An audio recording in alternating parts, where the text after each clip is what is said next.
Alrighty, everyone, welcome back to Tale of the Tape, and we're about to go through Garrett Nussmeier's performance against Clemson, which had a lot of people talking about Garrett Nussmeier QB1, and I certainly think he's in the conversation. I think right now for me he's about QB2. I like Sawyer Robertson, who I'll get to in another video. Cade Klubnik also up there, although I think his performance kind of set him in a tier below those two in my eyes. But Garrett Nussmeier performed great against LSU, 29 for 39, 232 yards, 3 touchdowns. He had an 82.8 QBR, which is out of 100, and then a 66.4 PFF offensive grade, so also out of 100. I love that we're getting these matchups, where Garrett Nussmeier gets to face off against Peter Woods, TJ Parker, Avion Terrell. There's a lot of good players on the Clemson defense, so it was a great test for Garrett Nussmeier, and he really answered the call. So I'm going to try to make these videos a lot shorter. I went through Avery Johnson, Rocco Beck. Those are like 47, 45-minute videos. I'm going to try to cut these down. I went through and have some places that I want to highlight within the All-22. So let's get into the All-22 here. First play of the game here. And this is going to be Garrett Nussmeier. And what he did so well was he navigated the pocket, right? He gets them in a good run situation here. We're going to go ahead and skip that. The next play is a completion, I believe, to Bauer Sharp. So they're already up over midfield. So you can see they're already kind of driving. Boom. Perfect out route. Great throw to Bauer Sharp, the transfer from Oklahoma. That's a good play to pick up that, quick 5 yards on first down. It's an extension of the run game, right? We talked about it. Tom Brady talked about it a lot in his career. And one thing that they did really well all game, in my opinion, with Garrett Nussmeier was they got the ball out quick. He was really efficient on screens. You can see this little running back screen here. Boom, easy first down. So moving the chains, great start for Nussmeier, who I thought was really good. We'll watch it from this angle too, but you can see just set up the screen. Boom, Caden Durham, easy 6-7 yards. So this was a theme all day. He targeted Trey'Dez Green. If you don't know who Trey'Dez Green is, look him up. He's a 6'7" tight end from LSU. But you can see it. Look at him pre-snap. I thought Garrett Nussmeier was so good in this game pre-snap. He got to the play that he wanted almost every single time. And it led to some really long drives, which we'll get into there. Again, this first drive, they just get over midfield. They take a shot on first down to Trey'Dez Green. Don't get anything out of it. So it becomes 2nd and 10. Let's get to the third down play. And they kind of just give up. I don't really understand this play call here. It's super conservative early in this game. To me, I don't think Garrett checked on this play. There was no check. Nussmeier didn't get into a run play. They just straight up ran a run on 3rd and 10 or 11. So boom, they have to punt. Nothing happens there. So we're 2nd and looks to be about 7 or 8. Again, another play action, quick throw to Bauer Sharp. Does not get the first down. And he doesn't get the first down. Why? Because he fumbles. I forgot he fumbled on this play. Great play by Avion Terrell. Again, his brother, AJ Terrell, very good corner for the Atlanta Falcons. Nothing Nussmeier could do on that one. He was moving the ball again. They're pushing the ball forward. They got multiple first downs already.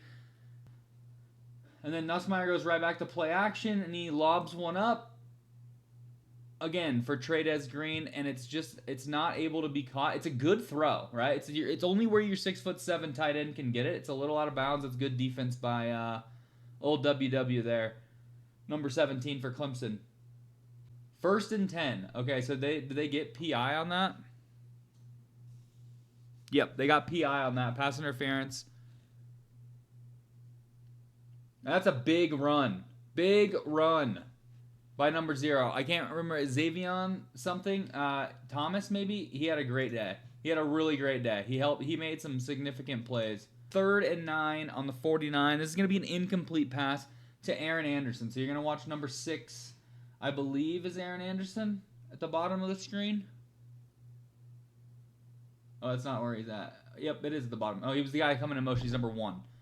This is one of those moments where Garrett Nussmeier, his arm strength maybe comes into question. Not his leadership. You can see he's maneuvering the game. He's wearing that number 18 for LSU that's so famous.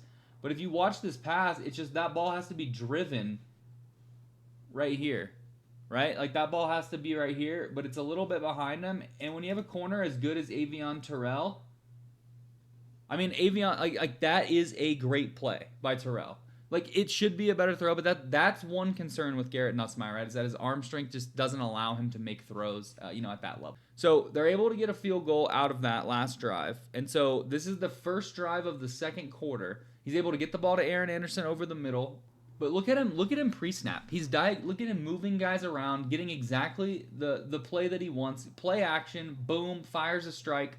Aaron Anderson goes down over the middle. So now we're 1st and 10, and then we get the ground game going, right? This was a big pro. We talked about this with Avery Johnson. We talked about this with Rocco Becht. Running the ball helps these quarterbacks, manage the game so much better, right? Especially when they can do it with their own legs. But if you can't do it with your own legs, like your running backs and your offensive line have to step up around you. I thought LSU did a really nice job of committing to the run. It wasn't that successful early. You can see this drive, they really started to get it going here, especially with some of those outside runs. So then Nussmeier pump fakes to the right, boom, back left, right over the middle. And this is a great play by Nussmeier, right? He completely looks off the safety, everyone on the right side of the field, and then he's able to make a strong throw on the dig route coming on the left side. You'll see him look right, he's looking right, back left, boom, strike. I mean, that is a perfect throw. And now they're already almost in the red zone. They're on the 33-yard lines, 1st and 10. Like I said, they were committed to the run. Now they go play action, and this is a bad sack from Nussmeier. You can't take the sack if you're Nussmeier. I know they ran play action quite a bit. There's play action. It wasn't blocked well, right? It wasn't blocked well, but you can't take a sack there. You're now all the way backed up to the 44-yard line, an 11-yard sack on 1st down.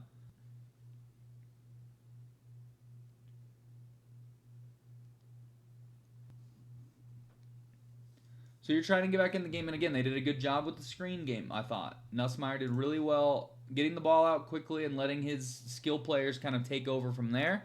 So I was excited about that from Nussmeier. And you can see him just dictating the game at his pace. Every single play, he's moving a tight end here, a receiver here. Even if it's a run play, he's still doing it. This is good escapability right here. It's not a good throw, especially in college, because it takes Caden Durham to the ground, so instantly down.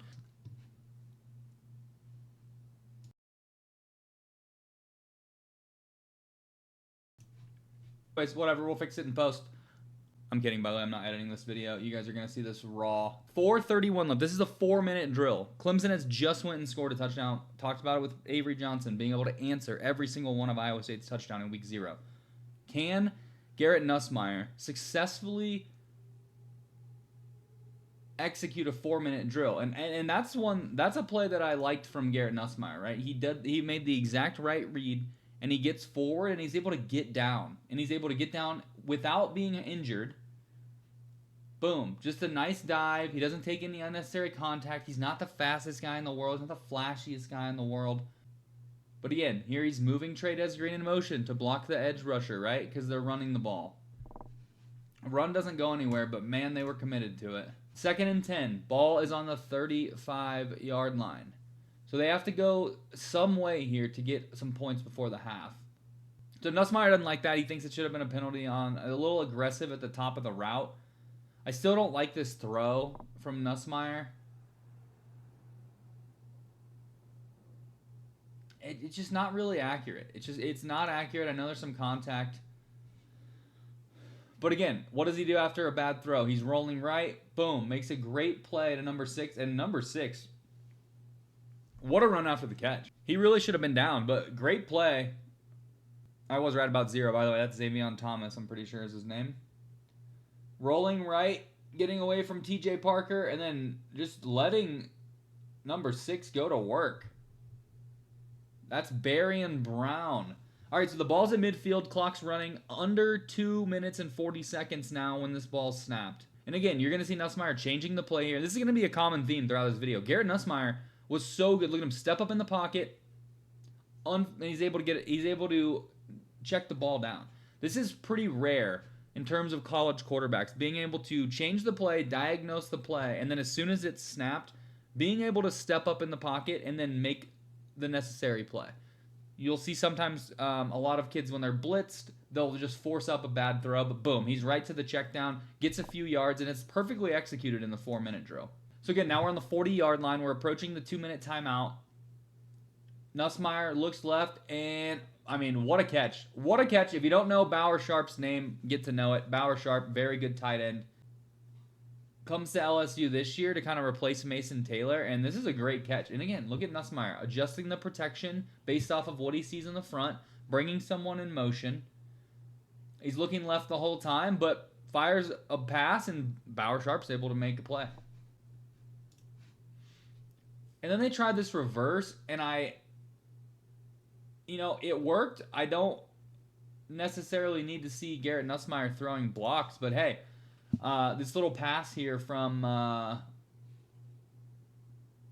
who is that from? That's going to be from Thomas to Aaron Anderson. It's a good little play. And that's going to bring up 1st and 10 on the 20-yard line. So this is kind of where Nussmeier, and LSU's offense, I guess, kind of folded here down the stretch. They weren't able to get any points out of this drive, and you can see they're running there for no gain on 1st down. 2nd and 9 with 45 seconds left. They killed a lot of time running the ball. It's almost like they were trying to get in position for a field goal, but then they run this screen, and it's not well defended by number 10, but it's a great play to get upfield. If you can see it from this angle. The ball's out quick. Boom. It's out quick. He's upfield, but 10 just doesn't make the right read. He goes for the running back. He does not get the screen pass. So it's 3rd and 2. Clock is still moving here. Ball's on the 12-yard line.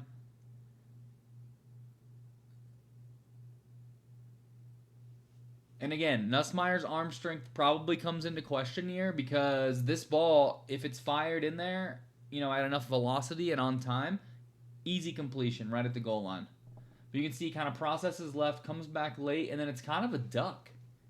Like he kind of just doesn't throw a very good ball. Yeah, it's almost like he's trying to guide it too far over the middle. It doesn't end up getting complete, and then it's 4th and 2 from the 12. So what are they running here on 4th and 2? Look at Nussmeier. He said, "Come over here, number 3. Go to the right side of the formation. We're adjusting the protection, adjusting the play. Oh, we're back one more time."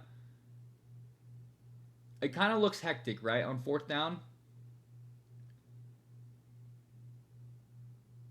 Gets him into a screen, and it's a fumble. He's just not able to hang on to the ball. He wasn't going to get the 1st down anyway, but Clemson's defense made a great play there. I don't know if Nussmeier checked him into the right play, but you can definitely tell he's adjusting things pre-snap. And he went right to that screen pass, and it was open. The guy just fell down and fumbled. So I think Nussmeier got him into the right situation here. I just wish that the execution was a little bit better. I think this throw isn't. He barely got a grip on the ball. Still able to fire it out there, but just wasn't able to get the 1st down. So that's how we take it to half, okay? 3 drives of the quarter. Netted 3 points. They took up 3.5 minutes, 4 minutes and 47 seconds, and then 4 minutes and 27 seconds. So they had the ball for a little bit over 13 minutes in total in that stretch. Drove the ball more than 125 yards over that time, and they're only able to score 3 points. It's 1st and 20. Going to be a hold, so they're on the 21.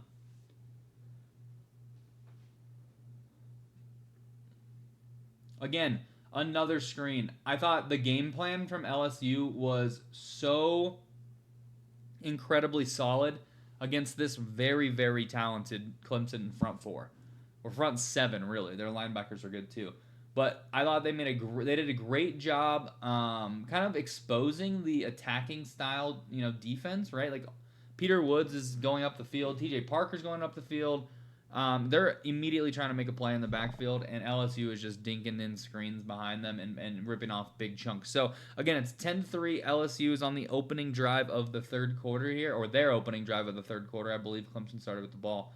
But you can see Nussmeier, a decent pass protection by Caden Durham just to get a little piece of him, and then it's a good layered throw here. Right over the middle, in between a few defenders. That's a great throw. Right into a spot where only his guy can get it. We're moving forward. Garrett Nussmeier moving him right down the field here, looking to tie the game.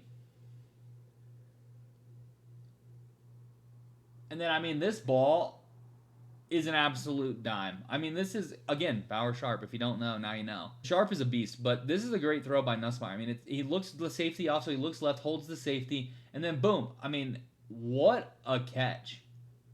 What a catch. They didn't count it as a catch, but what a catch. So ball still on the 26 here, 2nd and 10. They're going to go to a run here. Caden Durham, great cutback lane, and then he just gets stuffed right up the middle. For Nussmeier, 3rd and 6 from the 22 here. And this is kind of where he was able to do some things off script that I thought were really good. And this might have been his best play of the day. Again, they're just outside the red zone. They haven't been able to score a touchdown in their last 3 drives. But he's able to maneuver the pocket, roll out to the right, and then he fires a ball where only his guy can get it and sit down. So people think that this throw might be behind him because he kind of stops and has to wait for it. The throw's not behind him. He puts it there because this guy is charging straight down. He doesn't want his receiver to end up in the hospital. This is a great throw by Nussmeier to kind of work it in back shoulder, allow his guy to decelerate, and then end up on the 5-yard line. So I thought that was a really good throw by Nussmeier right there, especially on 3rd down, given the situation, just outside the red zone. And like I said, they weren't able to run the ball extremely well, but they were able to establish the fact that they wanted to run the ball. So that is a big important thing. You can do play action if the threat of running the ball is there. And they provided the threat of running the ball. They didn't necessarily run it for big chunk plays all the time, but they definitely committed to running it on 1st and 2nd down, which I think wore down the Clemson defense over time. Right here, he targets a 6'7" guy, just a little bit high. It's not a good throw, but he are going to get a PI. Free bailout on that one. And again, when you have the threat of running the ball, you're able to open up some things on play action. They go play action on 1st down. I actually thought if he would have waited a half second. So there's no one over here on the side of the field, right? 8's over here. That's about it. Watch this. Watch trade or watch. Look at this guy. Oh, he's got 2 guys swarming down on him. But if the play was the roll left, that guy was going to be so wide open. Where's 88? Watch him. He's gonna leak out to the left, and he's already across the face of the defender. This guy is beating him to the spot over here for an easy touchdown, but the ball's already coming out of Nussmeier's hand. He had to go to Sharp. The problem here, again, check this out. You have to kind of look at all things, especially in the red zone when it gets so tight. Look at Trey'Dez Green here. There is nobody on Trey'Dez Green.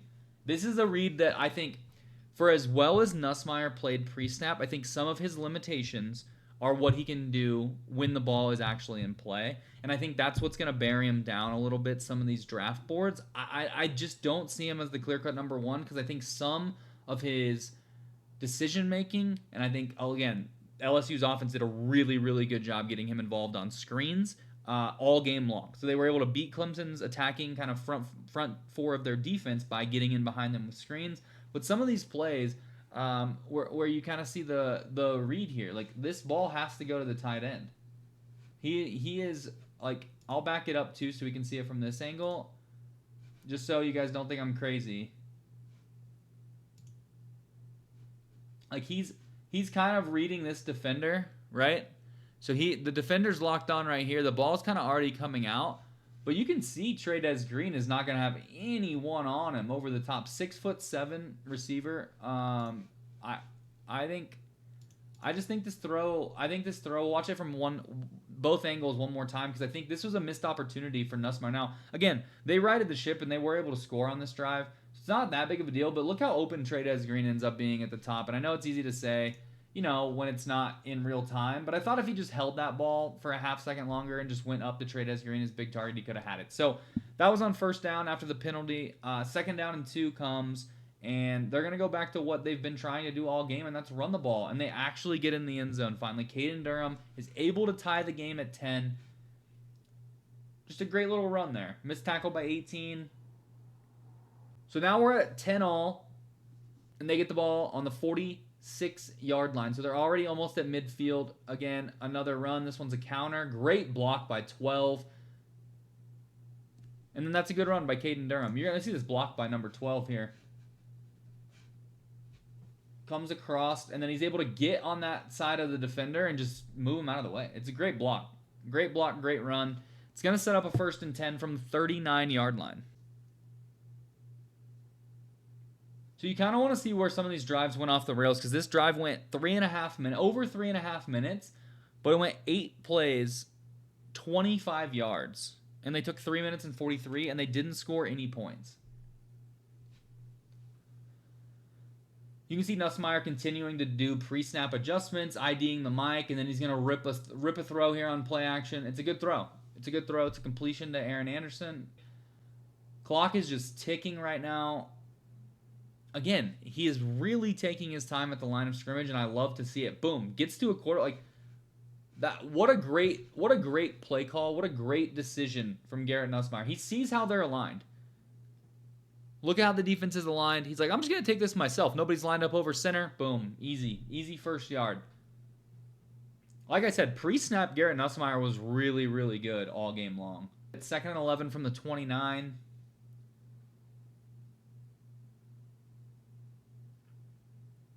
And there's Nussmeier going up top. And they say that he caught it at the 1 yard line. They're going to say he caught it at the 1 yard line. I believe that's Barry and Brown. And really, this is a really good throw. Really good throw from Garrett Nussmeier. I mean, that ball is dropped in a bucket. Outside shoulder. I mean, that is a great throw. Incomplete, though. Receiver's not able to come down with it, but that was one of the best throws of the day. Maybe the weekend. Honestly, it's a really good throw from Nussmeier. So now they're in 3rd and 11, and he kind of sees the defense, and he checks the line again, makes sure the protection's right.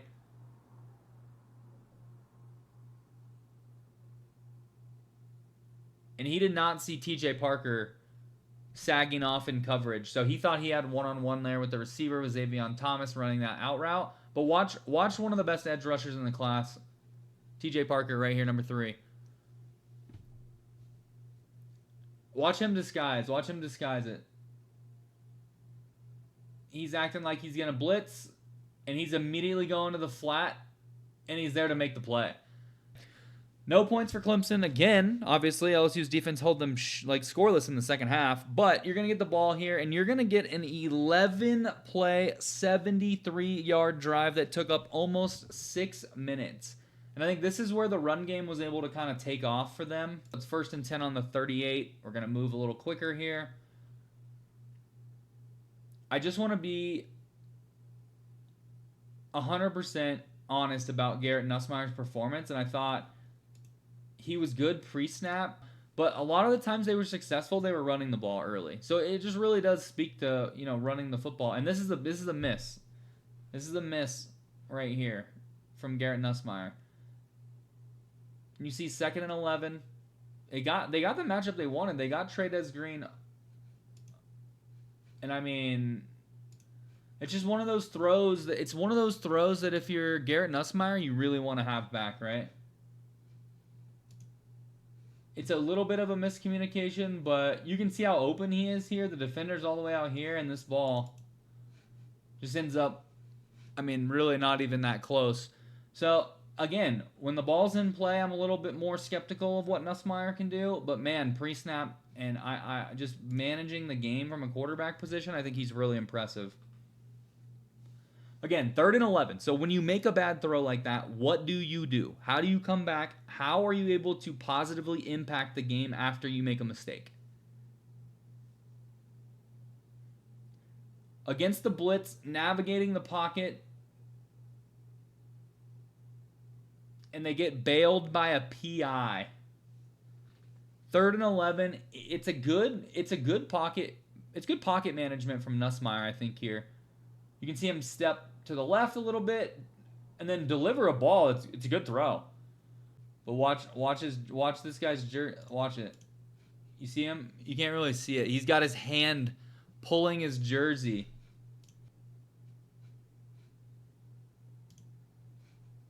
See his arm on him right there? You can see his arm on him, and it's terribly grainy because it's not great quality, but he's clearly pulling his jersey. He's got his arm right on him, so not as much bailed as just, honestly, Garrett Nussmeier made a good read, step up in the pocket, and they got a first down on 3rd and 11. So now it's 1st and 10 from the 48. So they call the false starts, 1st and 15 on the 47. And they go right back to the screen. Their screen game all day. If Clemson people who are playing Clemson, they want to watch how LSU attacked their defense. One of the best defenses, one of the best pass rushes in the entire country. And they only got 1 sack, I believe. They were able to neutralize the pass rush by utilizing so many screens like this. 2nd and 12. Clock's ticking. We're almost at the end of the third quarter. And that's a good pass by Nussmeier. So not only is he standing in there delivering a very well-thrown ball, he also gets clobbered on this play by TJ Parker, I believe. Yep. We got 1st and 10 all the way at the 21. So, bailed out by a pass interference. Bailed out by a roughing the passer, although that would have been a 1st down regardless, but the extra 15-yard gets him nearly in the red zone. And then he's able to find his big tight end, Trey'Dez Green, who's able to fight forward for 9 yards. Becomes 1st and goal from the 10.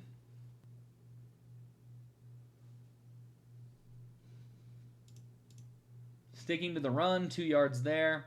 And they're rushing to the line. They got a 4 wide receiver set up top. And they're just going to go to the fade. And that's just a 6'7" tight end on a 5'11" cornerback who, again, Avion Terrell is a very, very good cornerback. Already forced a fumble in this game, made numerous other plays, PBUs. Trey'Dez Green is a different animal. 6'7", you're just not out jumping him. That's just a bad matchup there. Trey'Dez Green gets the go-ahead touchdown to cap off the 11-play, 73-yard drive that took 5 minutes and 51 seconds. It was the best drive of the day on either side of the ball. In a situation where you're up, your defense has gotten you the ball back. It's 17-10. What are you going to do? How are you going to kill time with 9 minutes on the clock? And I thought they did a really good job. They stayed with the run here, so then you get it to 2nd down. And then, what do you know? It's another screen. It's another screen. Because you'll see this screen is not poorly defended. It's not well defended, but it's not poorly defended. You can see they have 2 guys. He kind of is patient, waits, and then accelerates up for the 1st down. So the clock is just ticking and ticking and ticking and ticking. They're able to run 7 plays here in 4.5 minutes, and they only go 26 yards.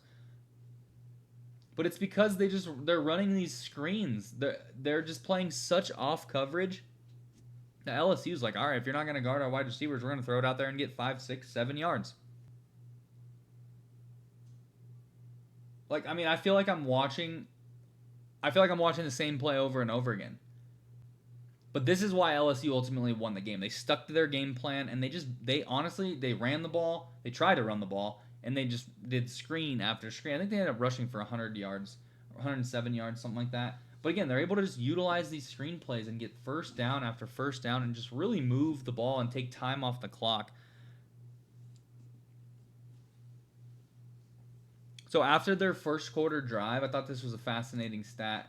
And you'll see here, this is going to be another screen-looking play. This time to Barry and Brown. Although it's more of a disguise screen, doesn't really work out.